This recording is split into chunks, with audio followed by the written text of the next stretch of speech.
To Makomborero Manyeza, who has been given this award for his focus and playfulness while learning the Mbira with Tafi.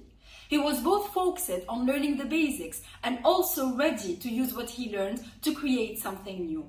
Developing your patience to learn skills and tools and a playful attitude to create something new will take you far. Stay focused and keep playing Mako. Here is he performing some of his work that he learned during our Zoombira lessons with Tafi.